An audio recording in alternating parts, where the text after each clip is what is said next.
Boy, you talk about a slow burn of a film. Wow. I found myself on the edge of my seat. I think it was the marketing. Some people thought they were tricked into coming to see a movie that it wasn't. Because at the end, if you thought to yourself, I don't understand what happened, it's because you weren't paying attention. I'm happy to call it a horror film if we get a whole bunch more like this one. You're simply the best. Better than all the rest. Hard to believe it is that time of year again. Where'd it go? It's gone. It's gone.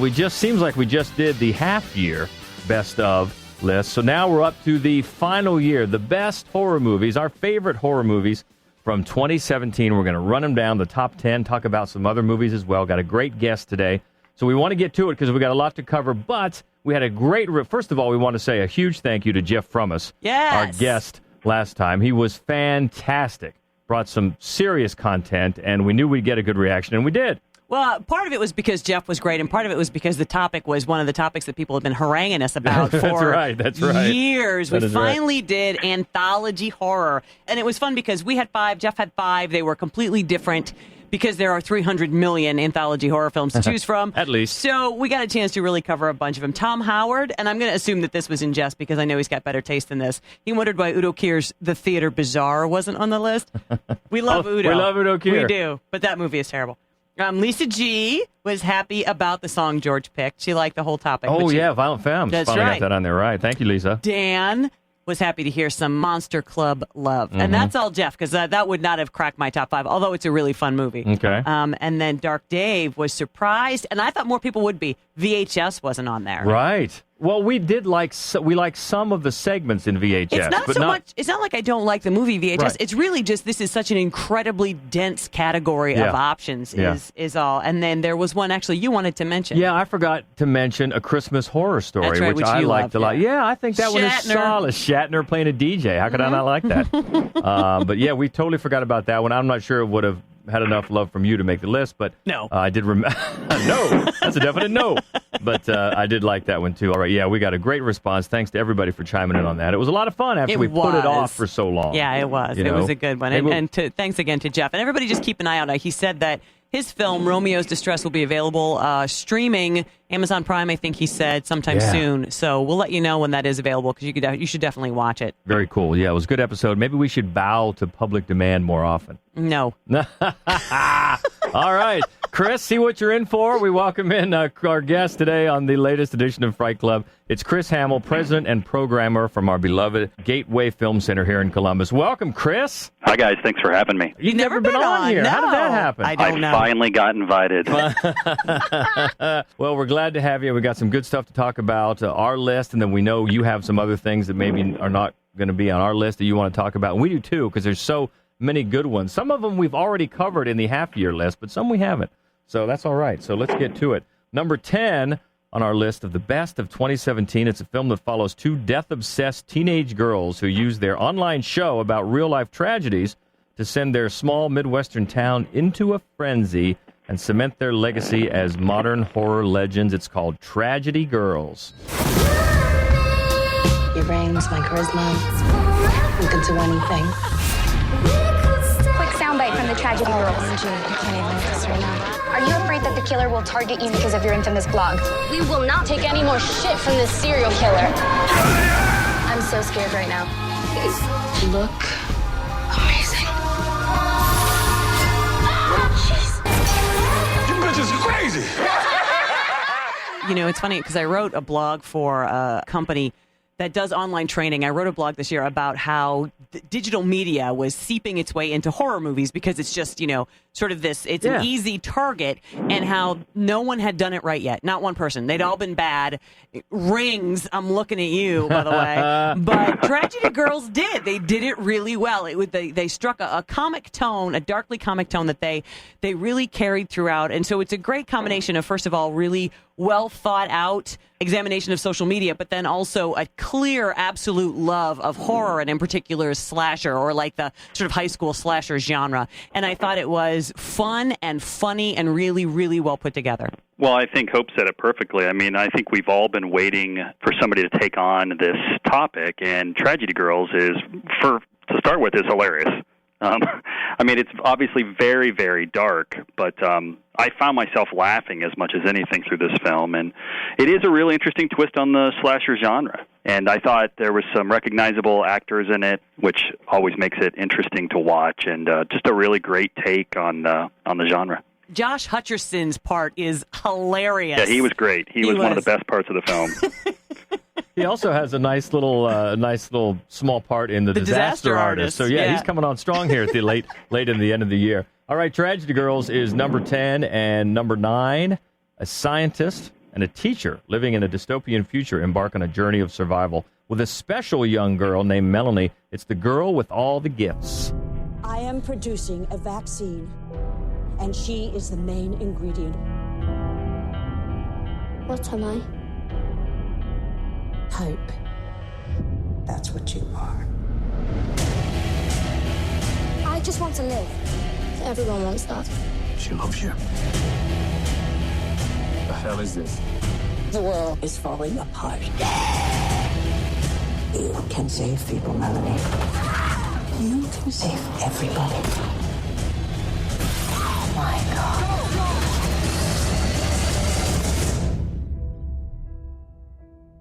What did you do? This was on our best of half the year list, and definitely makes the final list because we love this movie. It's such a, I think we talked about it then, that finding a fresh angle on the zombie movie is so hard to do, but this does it. Yeah, actually, I think it's not just that it's a fresh angle. It's like a really natural sort of evolution of the zombie and the zombie film. And then, of course, Glenn Close. If Glenn Close wants to be in your movie, you say yes. And she was so great. And then so was Sania Nanua, who played the girl with all the gifts. I mean, you know, she's a little kid, and she really commands this film. Yeah, you guys both said it perfectly. I mean, it was a really fresh twist on a genre we've seen a lot of. And I can speak from the cinema side. This movie, when we played it at the Film Center, had a really lasting impression on the audience. You know, it was a film that people really wanted to talk about after they watched, and I think that's always a really great sign of how good the film was. Yeah, I can definitely see that, because when you get that final little twist at the end, and when you do think about it, you're like, you know what? It makes perfect sense. Exactly. You know, we're always thinking about it maybe from the wrong way, and this one looks at it from the other angle, and it makes a lot of sense. So, I can see how it invites a lot of discussion. Yep, right on. I totally agree, George, and I think, again, I'm glad this made your top 10 list, because not a lot of people saw it. Hopefully more people will see it because you put it on the list. But and I think the filmmaker Cole McCarthy is a really talented guy. Hopefully, I know he did an episode of Black Mirror last season, I believe, and hopefully we'll get more work out of him based on how good this was. That's funny that you say that, because when we did have it on the half-year list, he came up, and I guess he's done a lot of TV, and I don't ever see TV because I'm a loser, so I didn't know that. But he directed an Irish movie that I always like called Outcast. It's sort of an almost werewolf kind of a movie that I've always just really enjoyed. So I was happy to see him float back to the surface of filmmaking anyway. Yeah, very cool. Yep, totally Girl agree. with All the Gifts, number 9. At number 8, this one, well, it didn't make the half-year list for an interesting reason. We'll talk about that. 3 girls are kidnapped by a man with the diagnosed 23 distinct personalities, and they must try to escape before the apparent emergence of a frightful new 24th. It's Split. I've never seen a case like this before. 23 identities live in Kevin's body.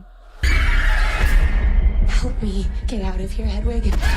You trying to trick me? I'll tell on you. Aren't you the clever one? An individual with multiple personalities can change their body chemistry with their thoughts. Someone's coming for you. Who's coming? The Beast. There's a man here. He abducted us, and he's going to kill me. The world will understand now. The Beast is real. He's done awful things to people, and he'll do awful things to you. So I admit it that I liked this movie. I thought it was very good, and I didn't have the highest of expectations, but I didn't think of it as a horror film. So when... At the half-year part. At the half-year. But two things have happened since then. One is that it's on HBO every 15 minutes now, and I recognize and of course I can't not watch it. So I recognize more and more how sort of deeply creepy the whole thing is. But then also... we did a Fright Club in between the 6 month and half year, or 6 month and full year on Crazy. Yeah. Yeah, mental problems. Yes. Yeah. And since Split made that list, that officially pulled it into acceptable for our lists. Yeah, well, you've boxed yourself into a corner, and this is how you get out. So Chris, what do you think? Horror film or not with Split? I think it is a horror film. I was not the biggest fan of the film. I liked it. I didn't love it. It wouldn't have made my list, but I do think I guess we're going to get another Unbreakable film out of it, and I'm happy about that. Yeah. So, but yeah, I think it is a horror film, and you know, in a year where we've had some really breakthrough audience, commercial successful film with audiences, Split sort of set the table for that. Yeah, and it's interesting talking about not really being a fan. I was not, before this movie, the biggest fan of James McAvoy, but I'll tell you what, did he win me over? He was fantastic. He was. And so the thing is, the reason I wasn't that excited about this in the first place is because, split personality horror, yawn. Right, oh my God. right. They've been a million of them, and they are so predictable and stupid. And then I always felt bad for the lead.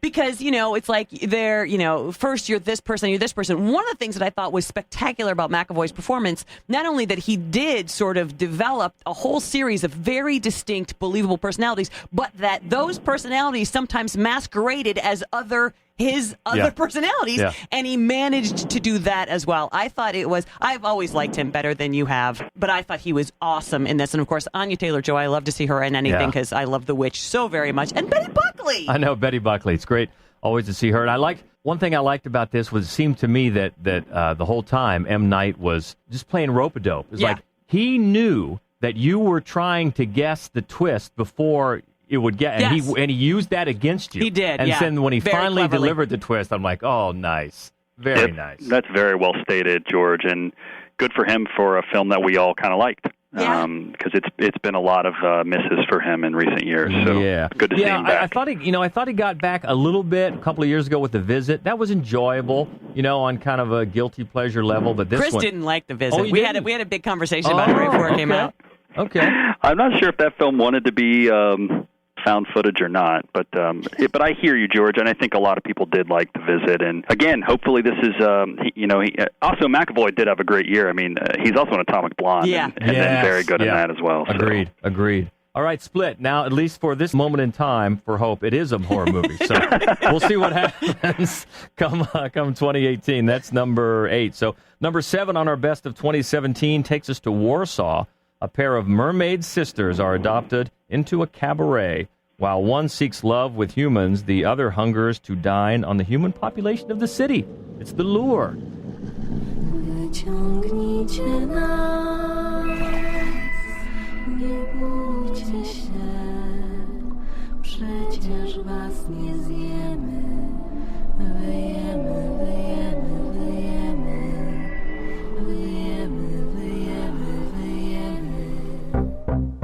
But we definitely don't get enough Polish horror films, so I'm happy to see that. And I hope if you want to debate about whether or not Split was a horror film, there's probably a debate to have about The Lure as well, because it's pretty funny throughout the film. Yep.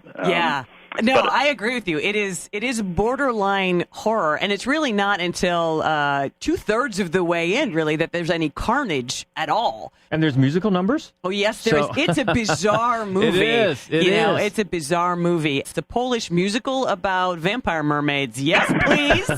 Exactly right. I'm happy to call it a horror film if we get a whole bunch more like this one. So, what a great accomplishment for the filmmakers. Yeah, it was. And even though, it's based on a fairy tale, or a fairy tale from Hans Christian Andersen, The Little Mermaid, But boy, it takes it in dark new directions. It does. Because, the Hans Christian, I don't believe that they eat people. I'm pretty sure that those mermaids don't eat people. Right. So, he really definitely, the filmmakers bring in a lot of other creepy folklore, and then they creepy it up even some more. But the Hans Christian Andersen is not in any way like the Disney at all version. Right. It's a cautionary tale about abandoning who you are for someone who doesn't deserve you. And that's definitely at the heart of this film, which is great and very interesting, but it's also so very steeped in sort of Polish 1980s, not knowing who they are, not knowing what direction they were going, and then the greatest synth pop of the time. Everything about this movie was so weird and fun. No doubt, and that's the lore. Moving up to number 6, our favorites of the year, focuses on troubled teen Milo, who has a fascination with vampire lore. Meeting the equally alienated Sophie, the two form a bond that begins to lure Milo's fantasy into reality in the Transfiguration. Have you been hurting any animals? Maybe thinking, but I don't do it. Not anymore. So you heard, huh? No. Someone killed a white boy in the basement. So what are vampires like? I think it starts with drinking blood. Like you have a need to. Eventually that's not good enough. So you switch to animals and people. Whatever it is you're doing, there's someone doing a whole lot worse. Why are you avoiding me?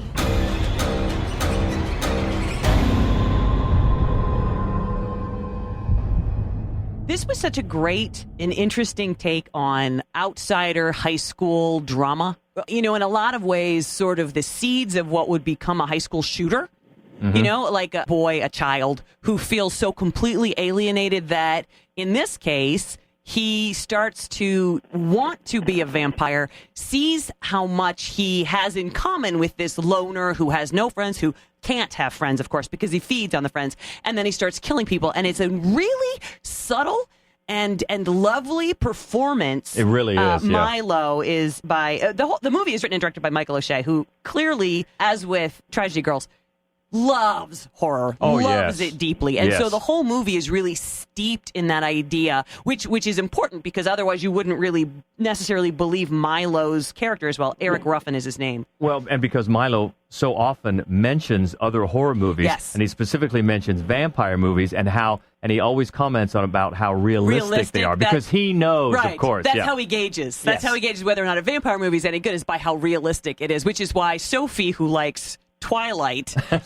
is a problematic relationship for him. But also, the way that they treat her character and everything that she's going through as another outsider is really tender, but at the same time a little bit raw. I just thought it was an incredibly moving and just gorgeously acted movie. Well, it was also beautifully shot. It really was. The cinematography of this film is among the best of 2017, regardless of genre. It was beautiful to look at, and I really felt like the city was a character almost in the film. And you don't see a lot of sort of urban films like this done very well, and so it's just a beautiful film to look at. Also, nobody saw this movie, so if everybody who's listening should go out right away and see it. It's a really great addition to your list, and a really very deliberately paced film, right? Yeah. But really, really well done. The Transfiguration, number 6 on the Fright Club list of the best horror movies of 2017. Our guest is Chris Hamel, the president and programmer of Gateway Film Center. Of course, that's where we do our Fright Club Lives. That's where we've talked a lot about the Nightmares Film Festival. But really, before all that, Chris, you guys from the start, you have just really embraced the horror genre and tried to move it forward. Well, Nightmares on High, right, was maybe the longest running, brand new horror every week series on Earth. Yeah, we're really proud of Nightmares on High Street. I mean, we started it in 2010, and by the way, the premiere film in the series was The Human Centipede, which we got national press for playing because nobody would play the film at the time, and I've felt for years, for almost a decade, that independent horror was really coming into its own. And the problem is, they're really fun to watch, but watching them on the small screen is just not the same as watching them on the big screen. And so we've had the longest running independent horror film series, certainly on the earth. We're in our 8th year and still going strong, and a lot of the films on your list they played in Columbus because of Nightmares on High Street, so we're really proud of that series. Oh, yeah, that's how we saw almost all of these. That's right. No doubt about it. And we love being there with Fright Club Live once a month, and, of course, love the Nightmares Film Festival. By the way, put it on your calendar for October 2018. You got to make it for the next edition of Nightmares Film Festival because it's only getting better every year. All right, so before we get to the top 5, let's talk about some that were maybe outside the list. I think also there's one that you want to talk about, Chris, that we haven't even seen yet, right? I assume you're talking about The Shape of Water. Yeah. Yes. So a lot of the films on the list I felt like are sort of genre-bending, and The Shape of Water is as well. But I think for cinephiles, and certainly there's a lot of those listening, Guillermo del Toro is an enigma. Sometimes you get films that you love, and sometimes you get films that you don't maybe love quite as much. Shape of Water is Del Toro's best film. Wow. All the elements that you love about his filmmaking are there. Then there's some new things. The screenplay is incredibly well written, and it has some elements that are similar to the lore, which we talked about earlier on the program. Mm-hmm. I had the luxury of seeing this film a few months ago, and I think it's going to be on everyone's short list for the best film of 2017, nice. regardless of genre. And I do think it will receive a Best Picture nomination. And Sally Hawkins, in a year when Frances McDormand is the clear favorite for Best Actress, she could sneak in and win. Wow. Well, Sally Hawkins was already on my list for a film called Maudie that nobody saw. Right. I love Sally Hawkins, but we're going to see Shape of Water here in just a few days, and we're very excited, even more so now, so that's awesome. There was another one, Chris, that you had brought up that I've seen people associate with horror. I don't know that I would, but I loved Killing of a Sacred Deer. Well, I think, again, I hate to be redundant, but it is a bit of a genre-bending film. Yeah, it is. And it is a horrific ending. Yes. So, the same sort of debate you were having with Split, you could probably have with this film, because in general, I can see the point. It is a very dramatic film, but, boy, you talk about a slow burn of a film. Wow. I found myself on the edge of my seat. Yes. Absolutely stunned at how they ended this film. So, and really, before even the ending, it has a nightmarish quality as you find out what the characters, the choices that they're up against. That's a nightmare. Oh, yeah, absolutely. No, it definitely. And that's another one just gorgeously filmed. Very Kubrick in the way it was shot and the way so it was well filmed. acted. Oh, my God, yes. yeah, almost made in Columbus, Ohio. I know, Really? right? It's made in Cincinnati, I think. Yeah, the film was wow. shot in Cincinnati, but almost made in Columbus, and we certainly have an emerging star of a filmmaker in Yorgos Lanthimos. No Yes. doubt, because he did The Lobster, which I love so much. Yeah, no doubt about that. What about another one that some people consider horror, some people hate outright? We liked it very much, Mother. Horror film or no? Well, I think it's a horror film. Oh, okay. I understand why there is a debate about the genre. I actually love the film. What did you guys think? We loved it. I don't think we've talked about it. Okay, Yeah, well, no, we did. We both Yeah, loved it. We both did. Yes. I don't think and we and it's consider it funny. a horror movie, but we loved it. Right, and when we saw the screening, we took two of our other writers, right, Kat McAlpine and Matt Wiener Cat, we like to call them collectively. And I've never been in a lengthier or more robust group text in my life after we left that movie. I couldn't get them to leave me alone. And it's so funny. It's like each of the four of us had a completely separate, completely valid interpretation of the movie, and I loved how well that worked. It's an incredibly bold movie, and I love that he doesn't make a lot of decisions for you. He just is working some shit out. I hope Michelle Pfeiffer wins Best Supporting Actress, or at least is nominated. She was fantastic. She was so great in that movie. Yeah, I think I agree with you. I think a nomination for her would be a win because of how controversial and polarizing the film was. But well, that's the kind of movie I wish we could play at Gateway Film Center forever. Just because exactly what you described. You watch the audience like fighting with each other at the end about what the hell they had just watched, in addition to how they felt about it. So Aronofsky also got really great performances out of everybody who was in the film, and no doubt. shouldn't be underestimated how hard that is. So. Yeah, I was really surprised. I could understand people not liking it, but just some of the venom that came out about this movie, I was really surprised because, as I said, we both liked it. Yeah, but we did. Another one that got a lot of people's anger up in the horror community was It Comes at Night, another one that we both loved. Yeah, if I thought that It Comes at Night was a horror film, it would absolutely have made this list. It would probably have made my top 5. I thought it was a brilliant and in many ways very kind of damaging and hard to watch film. It reminded me, I thought it was a good sort of B-side to The Survivalist, a movie nobody saw that I watched at Gateway Film Center and loved, which is another sort of post-apocalyptic, you don't know what happened, you're just watching somebody survive it. But I thought It Comes at Night was a brilliant movie. I agree, and Trey Edwards Schultz is really... Did you see Krisha? Yes, loved it. So, I mean, I can't wait to see what happens next. And I agree, I don't think this is really a horror film. And I don't understand the backlash from the community on this one quite as much. There's... I think it was the marketing. I think some people thought they were tricked into coming to see a movie that it wasn't. Yeah, I hear that, but I also think the way... Yes, I hear you, but I think the sort of paranoia that this film is really pushing along is really nice to see. And I think one of the biggest complaints we all hear is that there isn't enough original content, new things. And boy, I felt like this was something that we really hadn't seen before. So I really appreciated the film and really liked it. Yeah, I did too. I think it's one of my favorite films of the year. I thought it was so well done. And he's those two movies with this and Krisha, man, I am definitely looking forward to what he does next because he has so much potential. Another one that I didn't see, but you guys liked, right? Yes. Super Dark Times. Yeah. So this is one of my favorite films of the year. You know, it's sort of like, it had like some elements of 80s coming-of-age films, except there's a really horrific scene with a samurai sword and then really terrible choices that come afterwards. Yes!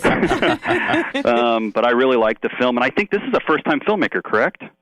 I believe that it was, yeah. And the thing that I liked is that it was very convincingly set in its time period, and its time period is basically the very, very early 2000s, which is kind of the advent of high school shootings. Sure. Right? It's like there was such a cultural shift, and I don't think that films ever addressed it. A couple did. But I mean, on the whole, you still had the same type of John Hughes movies being made after that's no longer in any way what high school was like. And so one of the things I liked about this film is that it gave you very realistic characters. And you're right, they made incredibly bad decisions. And then for me, there was a tonal shift at a certain point that I thought I couldn't 100% get behind. But I really loved this movie. Yeah, the director is Kevin Phillips, and it's his feature debut. He's only done shorts up to now. Mm-hmm. And finally, I'd be remiss if we didn't talk about the performances from these kids that are in this movie. Amazing. They were out of this. I mean, almost to the point at moments where it felt real. It felt like I was watching a documentary or something like that. So really, really wonderful performances. Yeah, agreed. All right, getting back to our top 10 of horror movies in 2017. This one really doesn't need much introduction. It's It. We all float down here. I saw something. There was this Clown. Yeah, I saw him too. Bill, if you'll come with me, you'll float too. You'll float too. You'll float too. You'll float too. You'll float too.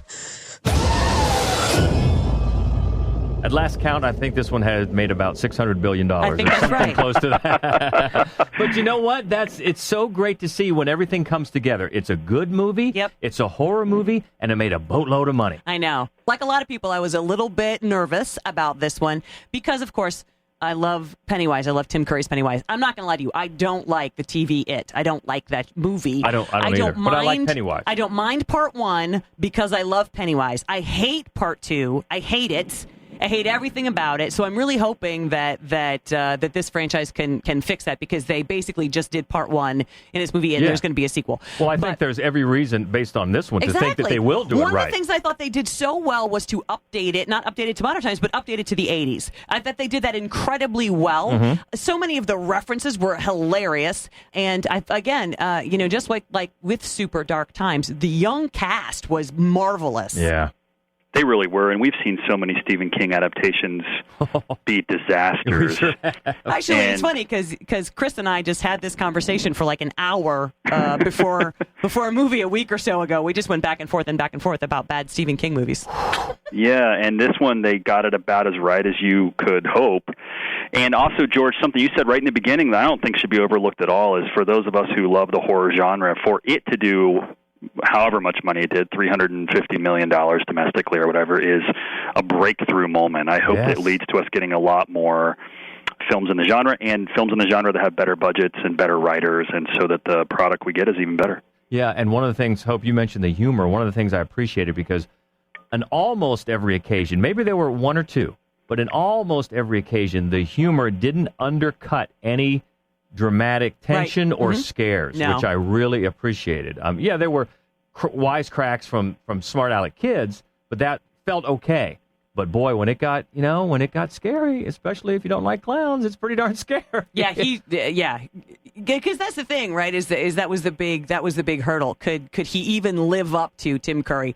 And and he took it in his own direction, and the budget, and also being a film and not being on TV, all those things helped a lot. But Skarsgård was great. He was. He was terrifying. He was literally terrifying, and he didn't even have to say a word. Just standing there, I was very scared. So. Yeah. And also, what a great cinematic film, right? What a great movie to see in a dark in a movie theater on a big screen. Really awesome to look at. Agreed, all the way around. Number 5 is it on our list. Moving up to number 4. This is a story of a young vegetarian undergoing a carnivorous hazing ritual at vet school, releasing an unbidden taste for meat, and it's called Raw.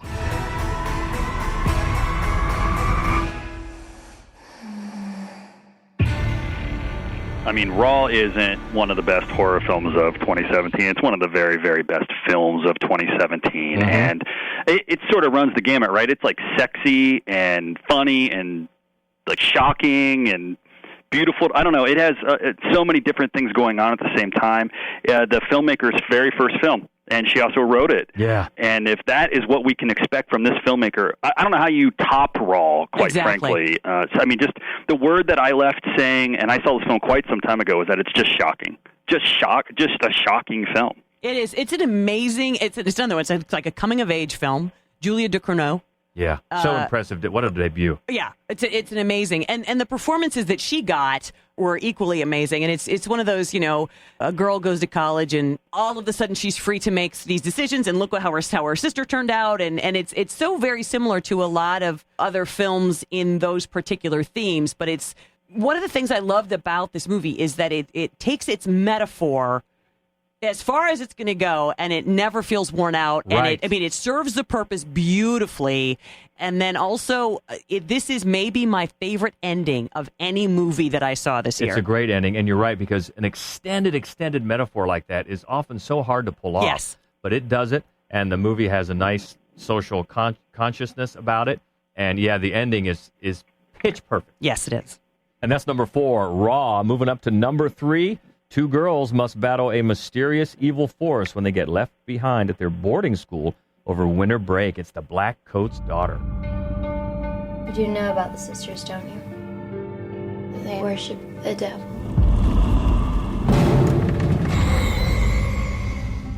Catherine, is there something wrong?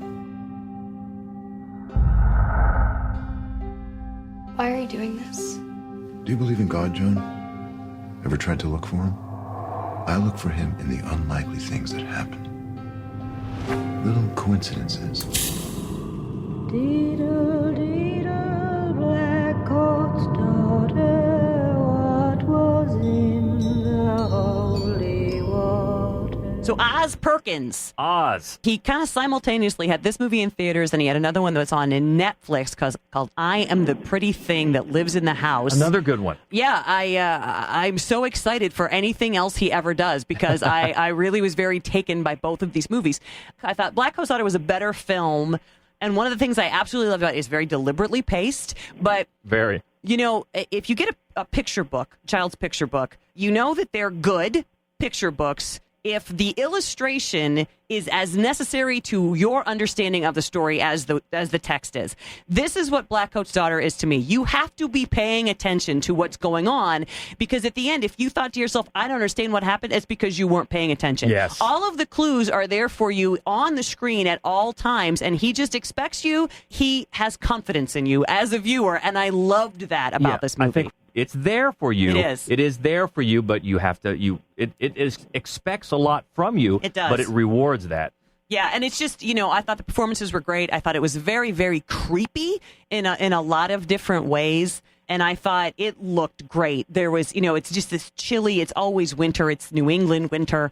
But also there's this time lapse that sneaks up on you, partly because a lot of it is set in a parochial school where they're wearing uniforms, so it could be any year at any time. But I don't think that usually works, and it did, I thought, work really well for this film. Yeah, I agree. I also felt like I was there with them for a lot of the film, and the way I got pulled into the film I thought was great. Sometimes when you hear the term pacing, it's a nice way of saying it's not very exciting or it's slow, and that really wasn't the case for me. And also, you mentioned I Am the Pretty Thing That Lives in the House, Hope, but he also wrote The Girl in the Photographs a couple of years ago, and if the audience hasn't had a chance to see that film, that's another film that is really, really creepy, and people should check out if they get a second. And he is, for people that don't know, he's legendary actor Tony Perkins' son. He is, and Elvis, Anthony his Perkins. brother, did the music for this movie, which was also really great. Talented family. Yes. So The Black Coat's Daughter is number 3 on our list. Up at number 2, man, this is one that got a lot of people talking, and we loved it. It's a story of Vicky, a randomly abducted woman from a suburban street picked up by a disturbed couple. It's called Hounds of Love. Yeah, I read your little diary. Your mom wouldn't let you out, so you snuck out, didn't you? She's probably not even looking for you. You think she's prettier than me? He doesn't love you. He just uses you. Now let's go in there and have a little bit of fun. So Hounds of Love was a film we were really happy that we got to play at the Film Center this year, and I hope a lot of the audience got to see it there because it's another film that really plays very well to see on the big screen. And for you guys both probably know, this is based on a true story. Really creepy serial killer film. Another first-time filmmaker, Ben Young, is the director and writer of this, which is, there's so much tension that builds in this film. It's really incredible that somebody making their first feature could accomplish that. But I really loved it. If you're allowed to love this film, I really loved it. And shocking ending as well. Yeah, because it gets brutal. It's a tough one, yeah. It is a tough, but I love some of the visual touches that he does. Mm-hmm. And, of course, the 3 performances are fantastic. All three are stunning. I think in particular Emma Booth, who plays part of the couple who abducts the young girl. Yeah. And it's a fascinating, layered, twisted performance that I think drives the entire film. But all 3 performances are so good. And even though it is a tough film to watch, you never think for a second that it's exploitative. There's no sense that any of the violence is there to titillate or entertain. Well, even though you see a lot of violence, a lot of it happens off screen. Yeah. And I think that really helps build that tension up to the moments that you do get to see more. And again, I just think that's the signs of a master in the genre. And again, this is the guy's first film, so my goodness, what we have to look forward to. Yeah, and the moments when he chooses to go slow-mo and the implementation of certain bits of music, and then maybe the shot of the airplane ahead at just the perfect time. Yeah, I agree with you. I think this guy has just boundless potential. And Hounds of Love, all 3 of us love that. It's number 2 on our list. And number 1, it's the same number 1 from the half-year list. Well, I think Hounds of Love was number 2 on the half-year list as well. So didn't change at the top. It's time for a young African-American to meet with his white girlfriend's parents. It's Get Out. Do they know I'm black? Should they? Do you smoke in front of my daughter? I'm gonna quit. She'd take care of that for you. How? Hypnosis. I'm good, actually. So look, I go do my research. Apparently, a whole bunch of brothers been missing in this suburb. But it's cool. Bro, how you not scared of this, man? Get out! Yo! Sink into the floor. Wait. Sink. No. A mind is a terrible thing to waste. We've talked so much about this movie, and it's another one you could just talk about forever. And it's been making the rounds now all the time on HBO. Yeah. And it's another one that if I'm flipping, I'm going to stop because you can see new things almost all the time. Jordan Peele, man, what a statement he made, not only as a horror movie, not only as a socially conscious movie, it also had humor in it. There's just everything to love about this movie. But it's another example of a first-time filmmaker. I mean, obviously, he has been around for a long time, and he's pretty well known, but this is his feature directing debut, and what mastery he has shown.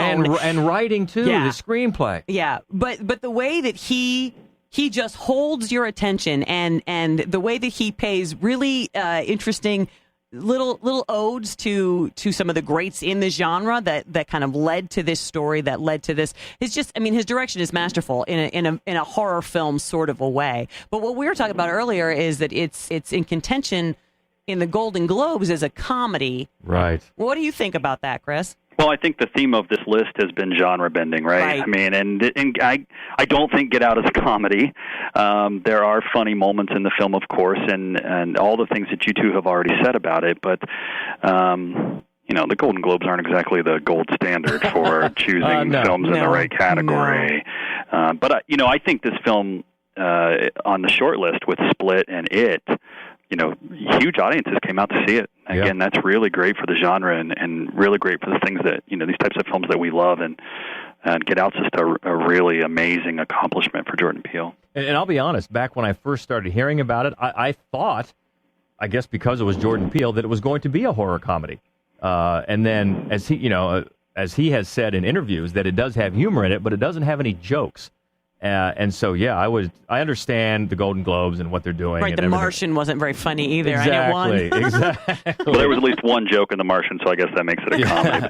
I'd be remiss if I didn't bring up you guys mentioned Michelle Pfeiffer earlier. I mean, Catherine Keener in this film. I would love to see her get a nomination at the end of the year. How scary was she? I mean, I'm not the same from watching that film because of Catherine Keener. She's the person who freaked me out the most. That's right. Yeah. Now you're in the sunken place. No. No, thank you. It works on so many levels. It works as a horror movie, and there are the humorous moments in it. But man, what a statement on quote unquote post-racial, post-Obama America. Yeah. I think it's just brilliantly written and brilliantly directed. I hope he gets some consideration come awards time, because I certainly think it deserves it. Well, I think if Universal had known what they had, they might have waited and released it at a later time of the year, which probably could have helped it a little bit, don't you think? Yeah. I definitely do. Coming out in February, it's a long time for the audience and the voters to remember it, and we've been blessed in 2017 because there's so many great films. So it's a competitive category, but I really hope Get Out gets some accolades here with the Academy Award nominations coming up. All right, that is our top 10 list. So what do you think? Let us know if there's something we left out or maybe had too high or didn't talk about at all. Let us know. Easiest way to do that is on Twitter. You can reach us at MaddWolf, MaddWolf, on Facebook and Instagram. We're Mad Wolf Columbus, of course, the main website. All the written reviews and other fun is at maddwolf.com. And Chris, where can they reach you in the Film Center on social media? They can reach us at Gateway FC on Twitter, and of course at gatewayfilmcenter.org if they want to see films or upcoming listings for the cinema. And if you're looking for a reason to go to Gateway Film Center, I have one. Come on with us. Come to the next Fright Club Live, which is Wednesdays at December 13th. We're going to show Frailty, which is a gorgeous film and one that you should see on a big screen with a bunch of people around you. And the podcast is going to be on divine missions in horror. Mm-hmm. Nice. Should be fun. It's always a great time, always a great crowd. Chris Hamel, president and programmer at the Gateway Film Center in Columbus, Ohio. We can't thank you enough. I apologize for it taking so long for you to get on the show. We thought you'd say no. Well, thank you both for having me. It was a really great time. It was fantastic and a great year for horror movies and great movies to talk about. And until next time, I am George Wolf. I'm Hope Madden. And this is the Fright Club Podcast. Stay frightful, my friends.